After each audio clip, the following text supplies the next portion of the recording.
Okay. I must say that I have known this author or actress for a while now, since through Deborah Leverman's show, Show Your Talent. But she is the executive author of an executive handbook that gives females diversity training.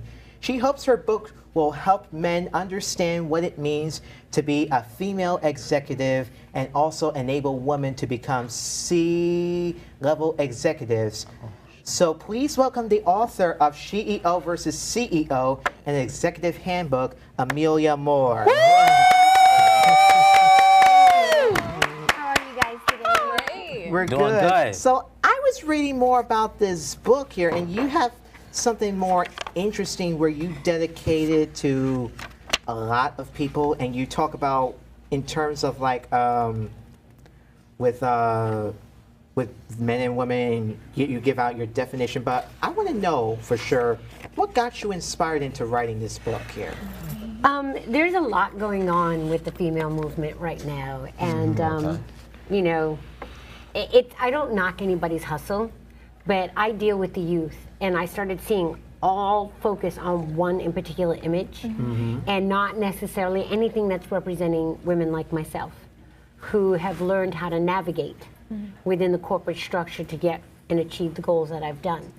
And I was finding myself talking to the television like, no girl, that ain't right.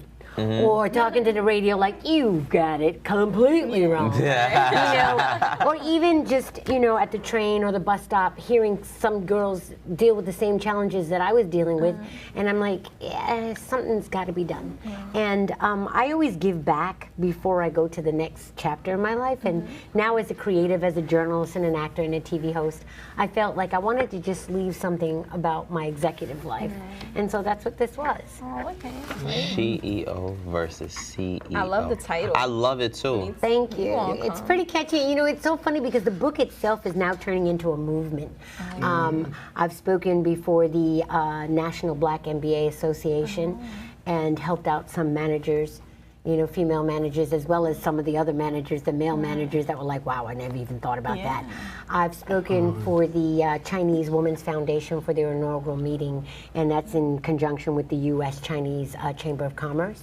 And in China, the women are actually starting to find their voice, and the whole topic was, how do you navigate that? You know, for years they've always had a quiet strength, and now they're just becoming more vocal, and how do you do that without taking away the, without being intimidating, you know, and it was a great conversation. So I mean, yeah, I'm pretty excited at where it's going. Great. That's good. Wow, that's amazing. Funny what you answer what God calls you to do, right? Right. You don't find a lot of women that's writing books out here about CEOs. That is true. Well, you know what I like about what's happening with my book, I took a different perspective. I think part of the challenge that we're dealing with right now is us versus them. The word versus is really the word versus, and how to better the communication. So that's why as SheEO versus CEO. And lots of times when a woman walks into the room, the men look at her as a female first, instead of, you know, a showing her the same respect. Yeah, a fellow business person with the same skill set, if not better. You know, and so that's what this was predicated on. You know, and it's been making its little It's challenging. moves. Yeah, it's very challenging. It's been making its little moves. It's been making its noise all on its own. You know, it's funny. My publicist, shout out to Triple Access, she's always posting something. You know, and I always know the result of it because then I get all these people on my Instagram following, and I'm like, wow. And then they'll DM and they'll say, well, what is your opinion on this, or what is your opinion on that? And I'm like, wow, this is really starting to happen. So it's pretty cool. Thank you, David. She has a voice, and she wanted. You didn't have to thank me, Phil, but you're welcome. No, sorry. That's very inspiring. I don't know what she was thanking me for. I think what's very powerful about her in this book, and I can't wait to read more about this, is that you're not afraid to voice your opinion, and you really wanted to really shed light on what goes on in not only corporate America, but just in just today's world in general, and that's really big of you to do that. Yeah, I think one of the biggest problems we as women have is that we don't define ourselves.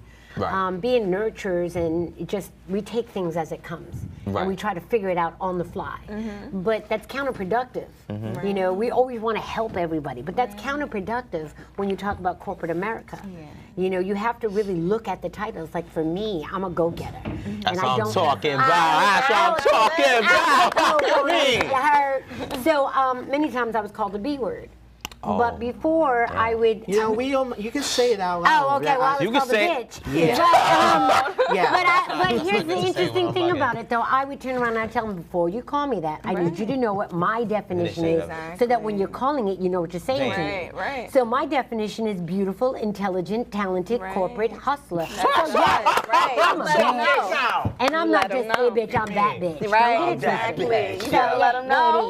Let 'em But know. I mean, it's tools like that that I'm teaching women and letting men understand that we have that power, and it's now time to ignite that power and turn it up on 10. We should all be treated so equal. that so that you're not looking at me based on my gender, because nowhere in that definition do I say I'm a female. No. No. I'm giving you the obvious, Right. and then I'm telling you everything else about me that makes you a little intimidated about me. That's good. Right. That's good. Yeah. So I don't hate to ain't play, never hate the think game. of it like that. Don't play. Don't hate to play, hate the game. That's what I'm talking about. Very inspiring. Very inspiring. You know, you inspire a lot of other females that surround, like females and stuff, to voice their opinion about things. So that's very great. You know what's really interesting about this book? I didn't realize I really did write it for young millennial women, and I was seeing the challenges that they were having because they didn't have the tutelage that I had. I don't see you guys really have the mentors that we had. Like I had Sylvia Rohn, I had what's her name, Johnny, I can't think of her name.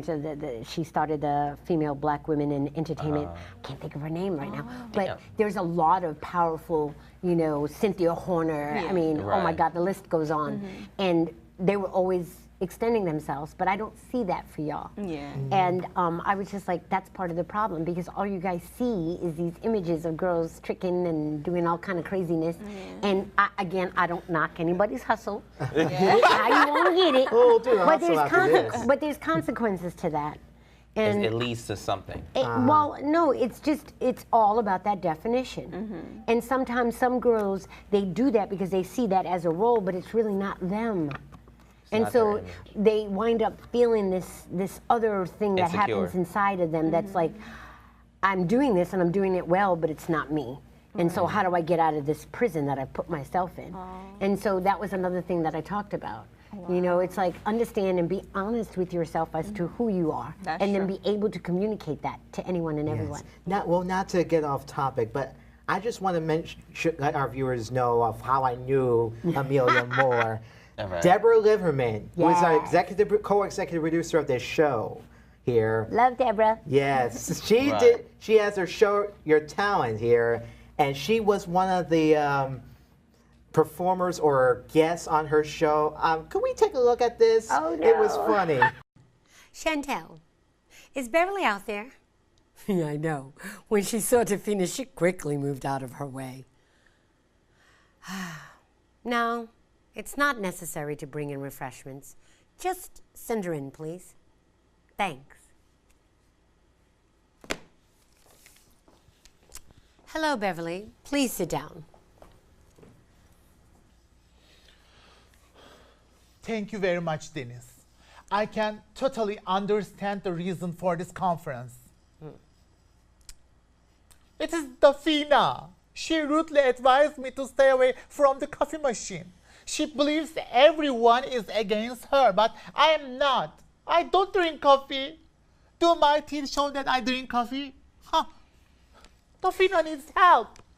Beverly, perhaps I should hold a conference with the both of you and the other co-workers.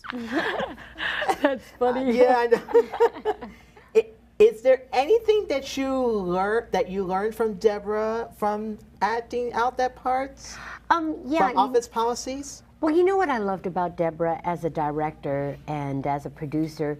She gave you another method of acting. You know, it was to delve a little bit deeper. Like lots of times in acting, I like to personify the character and ask what is her favorite coffee, what is her favorite dress, what is her favorite color, so that I can really put it together. But Deborah also told you what is that emotion that you're feeling right at that moment, and how did you get there? Right. And I've never asked that question, how did I get there?